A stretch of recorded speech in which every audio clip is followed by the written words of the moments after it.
Oh, Harry, how are you feeling? A little bit dusty after let's call this the morning after the night before the end of the men's Tour de France. But there's more racing, isn't there? Yeah, that's not all. We jumped on a train this morning, didn't we, from Paris with our trusty Bromptons, and we are in Angers to check out the finish of stage 3 of the Tour de France Femmes avec Zwift. Allez. Very good. This is a Life in the Peloton production presented by MAP. Here we go.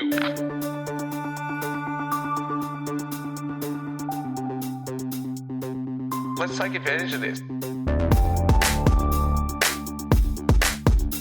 I'm Mitch Docker, and this is Life in the Peloton's Race Radio. Over to you. Well, Harry, this is our last day gallivanting around France, and what a trip it's been. Oh, But as a fan of both racing and travelling, I can't help thinking about where we might go next. tell me, Stu, you've always got a plan up your sleeve. What are you thinking? Can't stop myself. I mean, it's a bit far off, but don't you think the Tour Down Under is one to get excited about? Oh, no doubt. I mean, if you've been listening to the pods the last few days, we've been talking about how much we love it and how we've been before, and it was amazing. Yeah, I mean, the Tour Down Under, it's got everything, hasn't it? It's got cycling, it's got culture. I mean, I think that's all there is to life cycling and culture, but yeah. It's got all the World Tour all the World Tour teams, men's and women's racing. It's got the weather pretty much guaranteed to be great. So the pros are happy. More chance to rub shoulders with your favourite rider there, isn't there? And to see new stars on the rise.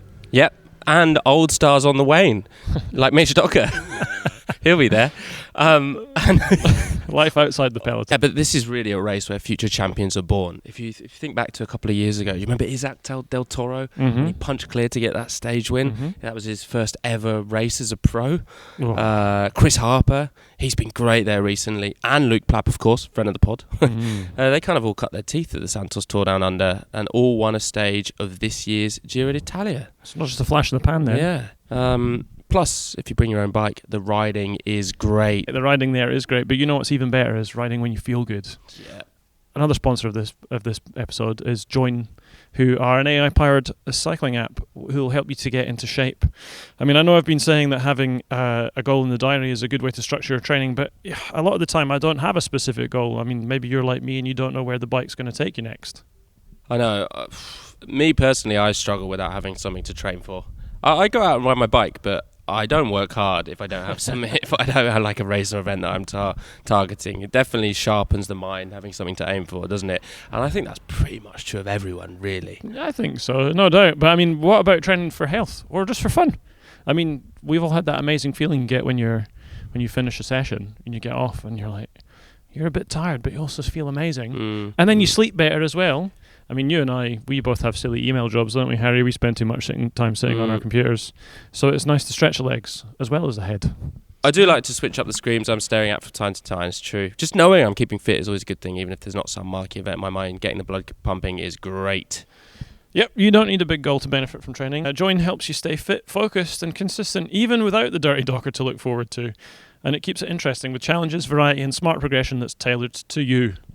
No race, no problem. Do it for the love. Go to join.cc/LITP and get 30 days free.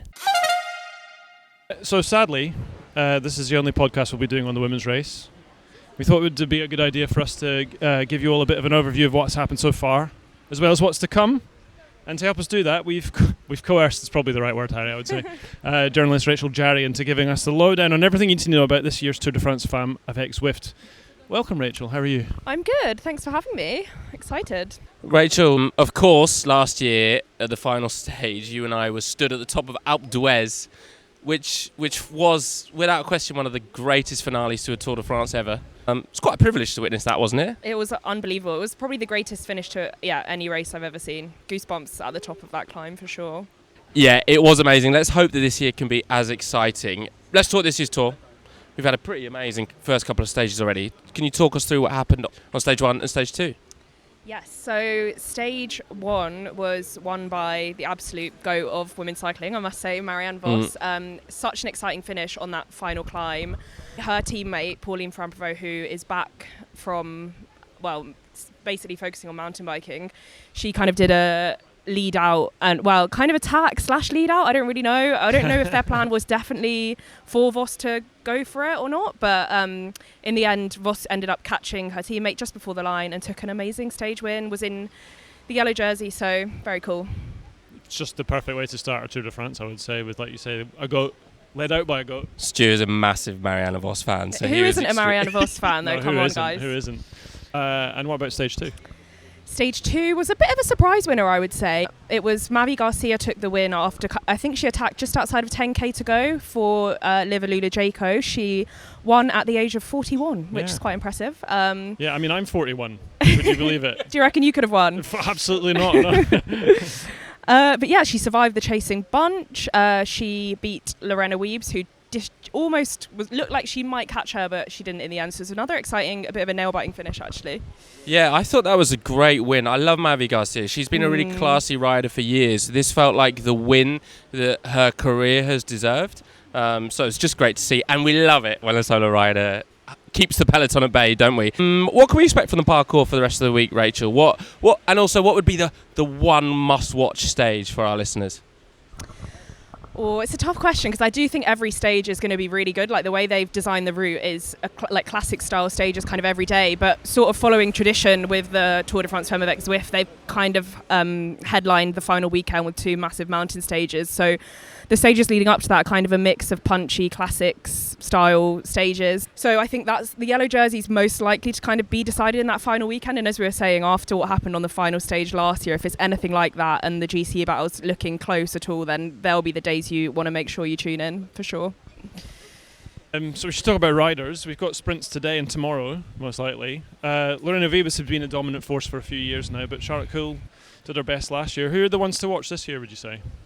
I think it is hard to look past Lorena Weebs for a sprint finish, but what has been quite promising is that I think riders are looking to attack. Like, I think everyone knows now that she is one of the best riders, and so people are taking different approaches, which is something that we haven't always seen in women's cycling. So it's good to see that riders are thinking outside the box and seem to be attacking more. So hopefully, I'm not sure anyone can out-sprint her, but I'm hoping that she won't be given an easy ride to the line. Yeah, the problem is she's improved her climbing in recent years as well. So she's just like an absolute... She's just an amazing rider. She's also lovely. I get the chance. Have you interviewed her? She's very sweet and very thoughtful, I thought. Yeah, she is. And she's a completely different person to what you'd expect from the way that she sprints as well. Totally. She's so like calm and like sweet. And then when she's on a bike, she kind of unleashes this other side to her, which I feel like most professional cyclists manage to do, don't they? Yeah, there's something different about there, though. They're built different. Let's talk overall. The main storyline. Who are the podium contenders for this year? Give us your rundown. Your top 5 favourites, should we say? I think number 1 favourite is obviously Demi Vollering of FDJ Suez. She narrowly lost out last year after that kind of very controversial crash that she had, and she lost by just 4 seconds. She's so motivated to win yellow this. I was at her house interviewing her actually just a few weeks ago in Switzerland, and she's working very, very hard for this, and the pressure's on, so it's about whether she can handle that, I think. And then, obviously, we need to consider Kasia Niewiadoma. She's the defending champion, but she hasn't quite looked to be on the winning form yet this season. And then Kim LaCourte, she's the dark horse, I think, for the GC. We don't really know what she's like in the mountains, but I think that she's got a pretty good chance of posing a challenge to the likes of Demi Vollering. I've got a soft spot for Puck Pieter. I think she's one of the most exciting things in cycling, full stop, let alone women's racing. The Tour last year was her first ever stage race at elite level, and she managed to hold on to the white jersey in the mountains at the end. Do you think she could be a dark horse, or do you think it's still, we've not seen enough of her to think that she could be an overall contender? I think it's hard to know solely based on her performances this season, but I think what we shouldn't underestimate is how much experience she would have gained from doing this last year, and how much difference that can make in a stage race that's like 9 days, and she knows now the kind of fatigue and how her body's going to manage that. So I think she is one to watch. I think it is hard to look past Demi when the roads get really high into the mountains, but Puck is, she's one to watch, but I wouldn't bet on her dropping Vollering on a climb at this point. A betting person? I'm not a betting, but it's actually unethical as a journalist to bet. Okay. So I've got inside knowledge. I've actually put money on her, so... What? Are you a journalist? Does that count? No. Ethics don't come into what we do, Rachel. So you kind of mentioned Kim LaCourte there as a dark horse. Are there any other names that are exciting you that maybe you're expecting to show themselves. Like we had Justine Giekere, the Belgian rider who won the Queen of the Mountains last year, who was fantastic. Or we also had Cedrine Cabell, who's now on EF and who had a brilliant breakout ride for Sarah Tizet and won a stage last year. Anyone that, come on, let's have a prediction, Rachel. Oh no, pressure's on now. I think when the mountains come, watch out for Sarah Gigante. The way she performed at the Giro was so impressive. When she's in those high mountains, she's pretty unbeatable. She's one to watch. I think there's a few kind of classic style riders who we'll see come to the fore later this week as well. The likes of Lara Gillespie from UAE, I would put her there, especially if the weather, it looks like we could get some rain, and she's the kind of rider who really performs well when it gets wet. A lot of young, really talented young riders. Phoenix de Koning bring a team with Millie Cousins, Flora Perkins, who are quite new to this, but like enjoy racing in that aggressive way, which these courses kind of cater to, I think. Oh, some absolute top picks there. Okay, as a journalist, what makes covering the Tour de France Femmes avec Zwift so good? I think it's the riders themselves. They really are generous with their time. There's so many good stories to tell because, well, coming off just doing the men's race, you really feel the difference with the women's race, that they're a bit more open to giving you interviews. I don't know if it's just 'cause it's all a bit of a newer thing to them, but that's really helpful. And I think this year especially, there's so many riders in contention for victory. Like, I used to write race previews for women's races and I'd be able to pick out 5 riders off the top of my head, and now it's like I struggle to pick who to put in the preview, which is like an amazing sign of growth for the sport. Brilliant. Yeah, I couldn't agree more. Rachel, thank you so much for giving us some of your time and your wisdom and knowledge. We very much appreciate it because we certainly don't have it. We're now going to head over to the stage finish and see what the vibes are like. We've pedalled over to the finish area, haven't we? Yeah, we did a few sprints in the final kilometre, didn't we, on our Bromptons? That was good fun. Yeah, give it a go. Had a small run-in with the local constabulary as well, which is not something that I tend to try and kind of have happen, but sometimes it does. It was dealt with calmly. I wasn't. By you, not him. Yeah, yeah, right. I mean, I managed to not get body checked, which was quite nice. But other than that, the vibe's amazing, don't you think? Yeah. Well, apart from the fact that Angers is a lovely, lovely little town, the vibe's super calm. The weather's lovely. It's kind of we're about an hour before the race comes through. It's starting to build up, and it's just always nice. It's nice at the Tour de France Femmes avec Zwift. It's a great fan experience. It's not got there's big crowds, but there's never too much that it's like just intense, and you need to reserve a spot on the barrier 8 hours in advance. That kind of thing. It's not like Montmartre the other day where the people out at 9 o'clock in the morning. No way. No, I mean, I know this is a race that's close to your heart, Harry. Maybe you could tell us a bit about that. Yeah, it really is, actually. I've been a couple of times, but I was lucky enough last year. I did the whole race. I was working there making a documentary about... Well, we were going in making a documentary following a few riders. It ended up being just about Cassia Nieuwedoma, who of course was the winner, as Rachel mentioned. Just the 4 seconds difference between her and Demi Vollering. It was an extraordinary experience. But I just remember, like, every day the racing was amazing, and the experience, the feeling of positivity around it is incredible, both from the riders, from the people that work there, from the fans. The access you get to the riders is amazing. They're also far more interesting than the men, as a general rule. They have much more to say. They're also more willing to share their feelings and maybe be more open about things. So, and they're definitely a bit more human, aren't they? I think that probably the fact that the race is still quite young. I mean, it's got a long history for sure, but the modern iteration of it is only a few years old now, and having that like appreciation of a race on this level. I was speaking to one of the live riders the other day, and she said when she was young, you couldn't even dream about it because it just didn't exist. She would watch the Tour, but it wasn't even a dream. And now you can dream about it, and you can see riders doing it as well. And it's also befitting the level of the women's peloton these days as well. What they had before, which was La Course by Tour de France, was just like a 1-day or a 2-day race. It was like such a poor imitation of what was supposedly the Tour de France. And to now have it as 9 stages is amazing, because it's a true battle. It feels like a Grand Tour, and they go over all of the same roads, all of the same mountains. The racing is just as hard and furious as the men. And it's even shorter, because to be honest, who wants to watch for 6 hours anyway? It's a long time to sit on the couch. Yeah. And like you say, the first 2 stages have been amazing, so I'm excited to see how this one turns out. Yeah. All in all, it's just a great event. And do you know what else is a great event, Stu? Oh, tell me. The Dirty Docker. Yeah, I mean, Harry, am I right in saying you like riding bikes, running trails, cold beers, live music, hanging out with your mates? I like all of those things. Not exclusively, but I love all of those things. And you can like them, you can enjoy them all at the same time at the Dirty Docker. Because, it's the perfect event. It's all happening down in Land Vegas, also known as Lancefield, I think, probably by the Community Council.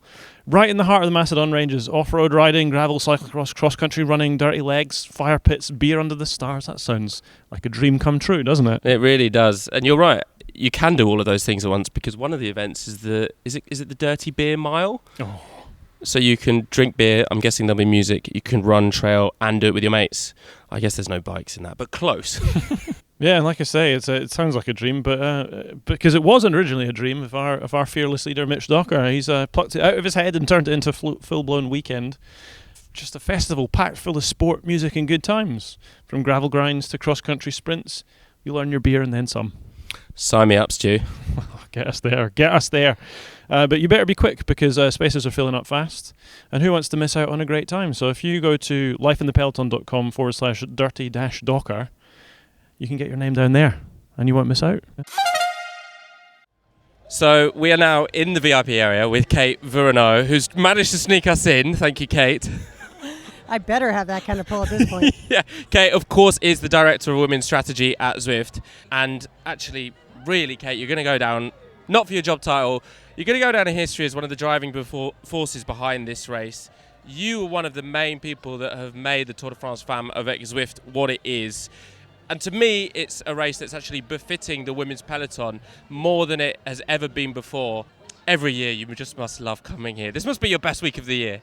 It's like Christmas every day for 9 days. It's incredible. Honestly, it's a giant industry, media, friends reunion. It's the best racing all year. Like, 100%. Full stop. Come on. 100%. And just to see the crowds and the scene around it grow each year, it is. Yeah. And I get to also dress up and be on the podium. So well, I all know I have a little fun with that. I was going to say, Kate, you're actually quite known at the race for... Nobody misses Kate when she's walking through the zones. I was going to say you're actually quite understated today for you. Yeah, it's a sprint stage, so I knew it was going to be hot. I went out, yesterday was a banger. I mean, that was the outfit really was next level.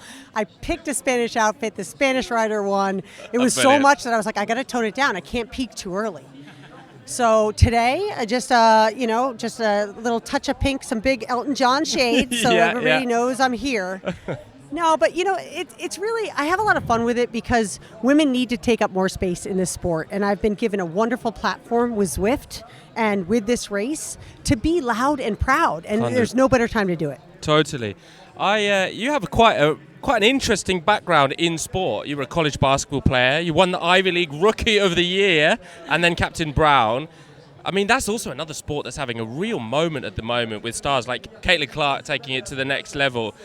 We're kind of at the precipice of a global sporting movement for females, wouldn't you say?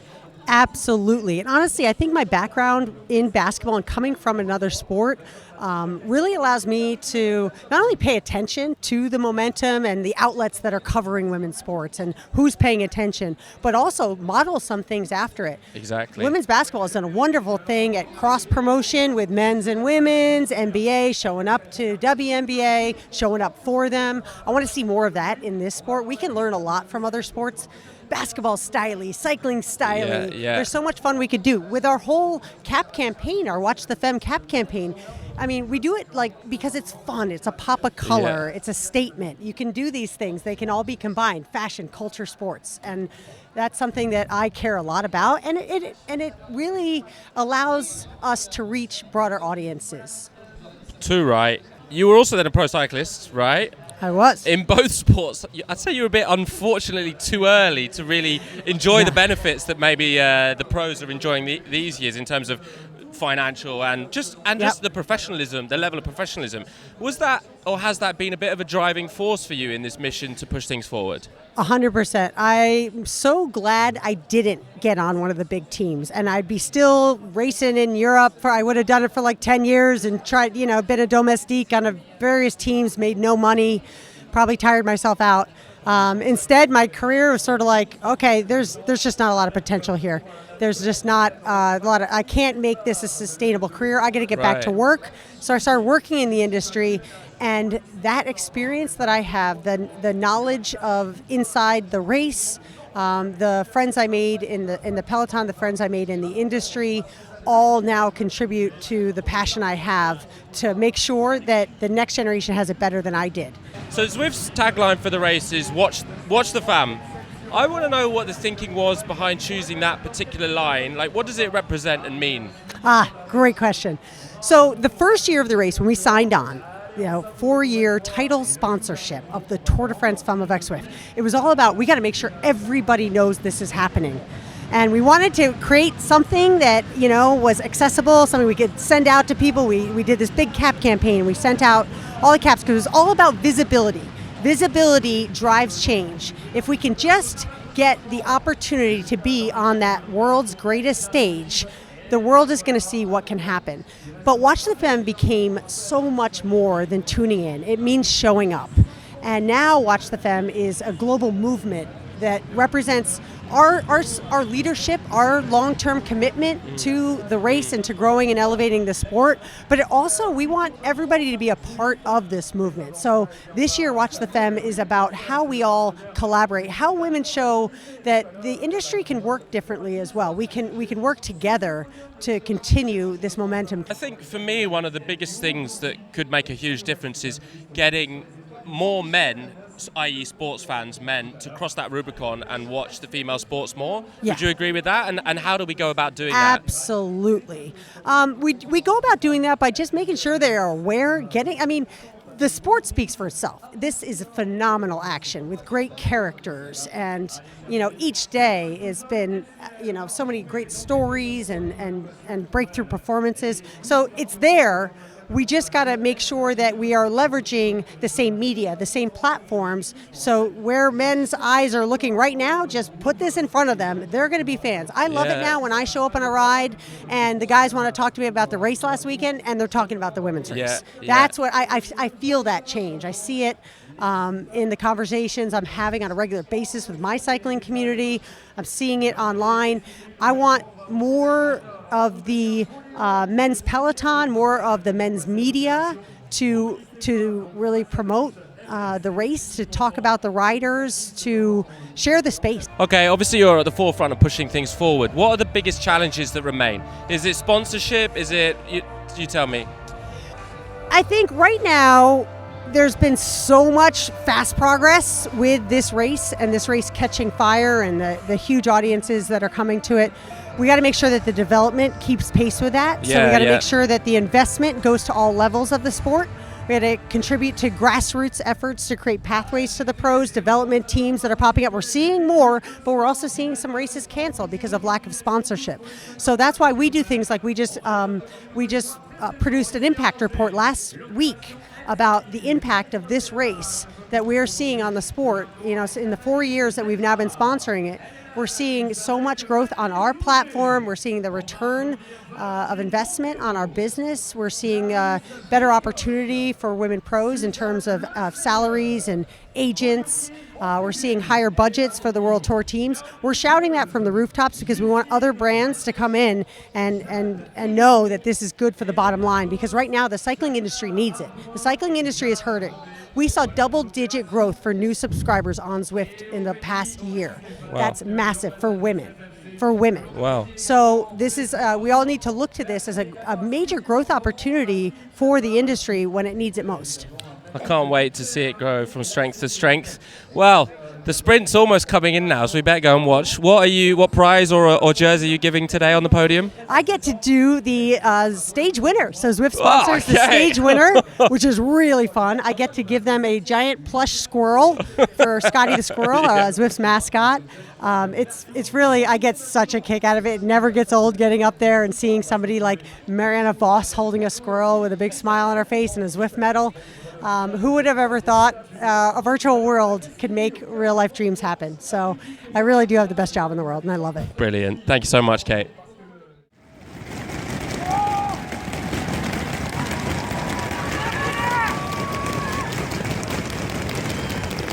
Wow, that was seriously intense, Stuart. What did we see? What did we see? We saw Lorena Vivas win in imperious fashion, I would say, with Marianne Vos right in the wheel. Fingers crossed for, someone's just caught a bead on. That's a nice little touch at the end there. I saw someone on the other side of the barriers with one of those little boxes for bead on, s'il vous plaît, and I was like, here, a sprint finish, are you for real? Yeah. But it's just happened. You can hear the barriers are banging because there was a big crash at 5K to go, which held up most of the peloton, so it was actually a very reduced sprint in the end. But what about the speed, Stu? Seeing Lorena Vivas in full flight, that is as good as it gets. That's like watching Cav back in the 2010s. 100% agree, 100% agree. Who's still coming in? I was just having a look there to see who's still coming in. Yeah, we still haven't seen Demi Vollering yet. We saw she went down in that crash. That she's, a former winner of the race. Let's hope that is nothing too serious. Yeah, I mean that's really the last thing you want to see in the final few kilometers of a race, isn't it? Is like a crash that reduces the excitement overall, doesn't it? I mean, not to say that this wasn't exciting. It was very, very exciting. No, but I think the problem is that if it potentially robs us of a GC, one of the GC favourites, then that is an issue. You can see Puck Peterson now. She was definitely caught up in the crash. I can see some tyre marks on her arm there. Ouch! It doesn't look comfortable. I mean, it's quite the thrill, isn't it? We're literally at 75 meters to go on the barriers here. It's quite the thrill to watch a sprint in full flight, isn't it? I mean, it is something you have to experience, I think, to really understand. It's one thing to see it on the TV, but even the marked difference between like the first riders and then the ones who are not contesting that, and Well, yeah, or even between the rider in first and then the rider in 10th, you can tell the speed difference. It's like, especially in that white skin suit, holy shit, Lorena Vivas looks fast. Here comes Demi with her FDJ Suez teammates. She looks okay. Did you see any signs of a crash? A bit of a grimace. There's some holes in the skin suit on the back, which, doesn't look good. Well, that was on what should have been an uneventful day. Quite eventful. Not really a surprise winner either, Lorena Vivas. I mean, she's just incredible. I mean, when there's a sprint, is there ever really a question? I suppose it's like if she's there, the chances are she's the first across the line. Yeah, I agree, and we feel quite privileged to have witnessed it in full flight, to be honest. Dominque Powers, a photographer at the height of her powers, perhaps. Oh, just starting out. Yeah. Only the beginning. beginning. I don't know. I think you've got a super unique view of cycling, I would say. I mean, cycling's not your only thing, right? Tell us a little bit about you. How did you get here? Not just here right now in this space and time, but how did you get to be where you are in cycling and photography? Yeah, for sure. I got into cycling during 2020, and it quickly took over my life, took over everything. I fell in love. I was, riding at 150 to 200 miles a week because what else were we doing? Sure. And yeah, just really fell into love with cycling as an athlete, first and foremost. It was at a time that I was working in the photo industry as a digital tech, so in a more assistant role, and was kind of thinking about shooting, and then started working on some personal projects that really got me into the cycling space, and then it was kind of one thing led to another, and started working with brands, and came to the first Tour de France Femmes avec Zwift in 2022, and have come back every year. It's definitely 3 years later, highlight. Yeah, highlight of the year for sure. What is it about cycling that keeps you coming back then? This is, like you say, 3 years at the Wow. Yeah, I mean, so many aspects. This race in particular just has so much energy around it, and so much like electricity. It's kind of like effervescent when I think about it. Yeah. Whether that's the fans that come to the race or the athletes themselves, and then just like the experience of being here, like it.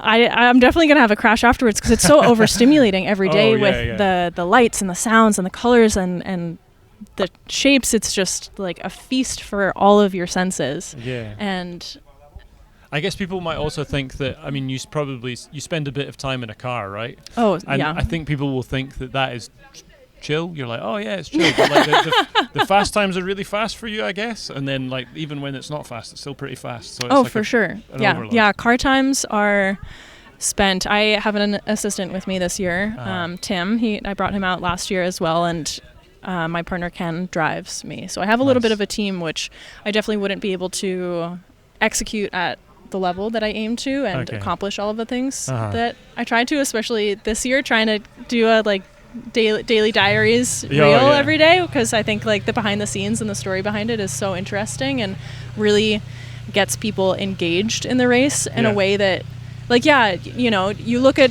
the groupers photos from the Tour de France and you're like, oh my god, that is the most epic thing I've ever seen, but there's still like a texture that's missing when you don't get to put yourself in the shoes of what it's like to be there. 100%. Do you have a favorite part? Like, is there an aspect of covering cycling that is your favorite? I mean, I guess the reason I asked that question is because I think one thing that comes through for me looking at your work is that you seem to have like a really developed connection with the riders. That's probably a weird way of putting that, perhaps, but like you can really see the connection in the pictures.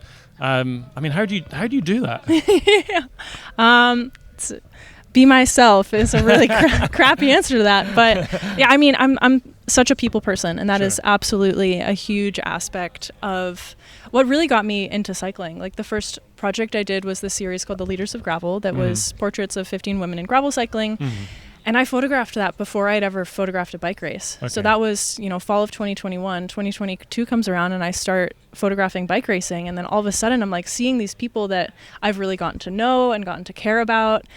And I get to see them do their thing. They're racing, they're pushing themselves. And like I'm out there pushing myself too. And it's this just like really saturated shared experience. And I think just like getting into the sport with that kind of like subject photographer relationship, it's like that's when it's the best. That's when it's so fulfilling personally, just like going through life like in existence wise, but then also like those are the images that also stand out the most when the subject has just like a little extra sparkle in their eye because it's like it's me behind the camera and not someone else. And that is, I mean, it's such an honor also to just like come here and be able to spend 1 week. It's really, I have shot Paris-Roubaix Femmes avec Zwift 3 times, and this is my 4th Tour de France Femmes avec Zwift. So I only get to see these riders for, a week and a half out of the year, but to be able to develop relationships with them over that time and like form friendships. And like now, like this year did a project right ahead of the tour with Allison Jackson, and we really got to like, I reached out kind of with the idea and she was like, yes, this like totally aligns with what I've been thinking and wanting to do more of. And so it was just like the connection there was so kinetic, and it just like worked out, and we were able to, I snuck her out of the team hotel for 30 minutes on Thursday, and or I don't even know what day what day is it today, but it was ahead of the race, and we were just like able to make it happen, this kind of like exploration of like fashion and sport, and to be able to create bodies of work like that with the athletes kind of around the race is just, and I got to like give her a big old hug after her insane time in the breakaway today, and just like seeing her like go so deep, and it's an honor to care about these athletes in that way. I mean, how would you put that into words? But it's, like when somebody does that, like you say, she spent a day in the breakaway, and when you're that hollowed out, but being able to like shorthand that connection, that must be really special. Like you don't have to do any of the, because like another photographer, another journalist might struggle to feel a connection there, but like you have that groundwork done already. Do you have a favorite? It leads me to, do you have a favorite rider to photograph? It sounds like there's probably a few people that might make for sure. this list. So if you need 3, we could do a top 3. After spending 3 days embedded with Visma Lisa bike, I'm like falling in love with Marianne Vos in a way that I didn't know that I could. And it's just been a absolute delight getting to share space with her and take so many pictures of her, because I'm doing stage winner and yellow jersey portraits for Zwift you literally just took a photograph now, didn't you? Yeah, I don't have the card in my camera anymore, otherwise I'd show you, but we'll see it on Instagram shortly, I suppose. Yeah, but that has just been really great, because I mean she's like one of the most goated goats, really, isn't she? Yeah. And like the fact, and they've got Point Francoeur on that team as well. Another of the greatest of all time. Unbelievable. But I definitely need to like throw elbows getting to the team bus in the morning. Get out of my way. I'm going to work. Yeah. Is there something you could tell us about Marianne Vos that maybe we don't know? Obviously, don't compromise your relationship. No. She's just really lovely. Super cool. I think, and it's like, even that, like having spent 3 days, like we're not like gabbing. I got to have some girl talk with the other gals on the team this morning as they were getting ready, and I think that's what's also really fun about the team and about the peloton, is that there's so many different types of personalities. Mm-hmm. And yeah, I think kind of like her attention is just so on this race, and I just like so deeply respect that. What are you looking forward to in the coming days? I mean, continuing to see how the race unfolds. I honestly, I'm like, I don't even I don't know what the GC standing is right now. Like I haven't been able to like sit down and catch up on. Well, one. Well, yeah, I know the most important one for sure. I'm going to be dreaming of yellow. I'll say that. Yeah. But it's also so interesting being so like in the race, is that I'm like, I don't know how it's good. Like the through lines, the storylines, like that was something that was really fun from last year. I made a photo book all the way up with work from the Tour de France Femmes avec Zwift last year, and it was only really like in editing. I mean, we know the 4 seconds, like 4 second, that like last year will go down in history, but it was only when like putting together the layout of the book and really like thinking about the race and like, okay, the stage winners for each day, that I was like, holy shit, both Kasia and Demi lost stage wins, like individually, when Blanca Vos beat out Kasia, and then when Puck got Demi in a photo finish. Yeah. And it's just like, just like coming to that like if either of those had flipped, then like maybe the race would. I'm like, what if they had tied? Like, it's just, there's the like subtle nuances in the storyline and of the race and how it unfolds that like I don't get until afterwards, when I can really like process it all. Yeah, 100%. Like we said before, it moves quite fast, and I think being able to like step back. I mean, I think that's one of the things that's super special about photography as a medium is it's like a moment in time, like 125th of a second or more, or less. I'm not good at maths, but and then you can come back and you can find those smaller moments that have happened, and maybe you didn't see them at the time, but the beauty is you can find them again. For sure. I didn't really get to this before, but when I was asking you about where your background was, having a relatively unique sort of take on cycling, do you think it helped coming from somewhere else, or how did you develop your style? Yeah, for sure. When I worked as a digital tech, I worked on a lot of fashion photo shoots and like really big advertising. Like it was like Vogue cover shoots and like Gucci campaigns, like, and to like work in those environments and really like experience that imagery, because I don't know, like as a tech, if the camera's tethered, so connected directly to the computer, like you're seeing every image that's being taken, and people probably can't imagine how like that's a serious thing. There's like so many people on set for that, isn't it? It's it's not just people with no experience of that will think, oh, it's just a photographer taking pictures and there's some lights, and you're like, no, there's a people for the lights, there's people like you say, you've got somebody on the computer, you've got someone looking after cards, you've got all this kind of stuff. So yeah for sure. But yeah, I think like having that, just I guess that like visual language kind of embedded in when I like look at or think about creating imagery, definitely gives like a different flavor to my work. I do think also that like I come over for Paris-Roubaix Femmes avec Zwift, and I come over for Tour de France Femmes avec Zwift. And like, yes, I would love to like come over for other races, but I think it would have to be like a trade-off, because I get to come into this race fresh, and you know, having spent the last couple weeks thinking about like, okay, what projects do I want to do, what like what you know, creative energy am I like coming into capturing this race. And I also know that like I get to go home and like recover after this and not think about bikes for a while if I don't want to. People, if you don't follow, tell us Instagram My handle? name is Dominque Powers. My Instagram handle is Dominque Powers. There you go. My website is Dominque Powers. I really lucked out with the naming on the internet. Thanks, Mum and Dad. Nice. Thank you so much for chatting to us. Hey, thank you. Everybody listening, please follow along. It's like I say, it's a pleasure to be able to experience. I mean, I'm here right now. I'm only here for today, but I'll be experiencing the rest of the tour through your photography, which is happy to have you along for the ride. Thank you. Cheers. Cheers. Well, Harry, that's our Tour of France over. Tour de France Femmes is not over, of course, but our trip's come to an end. It's been fantastic, hasn't it? Oh, God, it's been amazing. It's been bloody brilliant. We just want to keep watching racing, don't we, really? Yeah. Up close in person from the roadside. It's the only way to see it. Yeah, thank you so much to Mitch and the sponsors for getting us out here. Yeah. We've loved every minute of it, and we hope you've enjoyed a little bit of our ramblings along the way. Quite. I hope we've managed to bring a little bit of the flavour of the roadside to your ears, kind of like a raclette, but maybe less messy. Yeah, and as we always said, watch racing, go roadside. It's the best way to enjoy this beautiful sport that we all love. It is. All that's left to say is au revoir et bonne route. See you next time.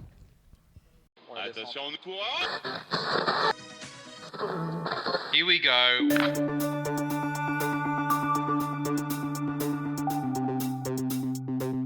Let's take advantage of this.